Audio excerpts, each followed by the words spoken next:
Hamburg. This flagship bunker is being transformed into a green oasis, complete with a hotel and a 600-meter-long walking trail. It's set to become a new XXL landmark alongside the Elfsamennie. But can the Green Giant compete? I was able to visit it for you in advance. The best part is, everyone is welcome.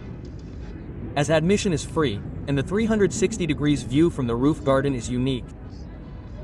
But why was the bunker built in the first place, and what story lies behind its walls?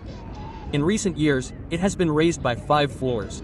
Soon, in addition to a hotel, a new event hall, 2 restaurants, a cafe, and a rock shop will open here. What's it all about?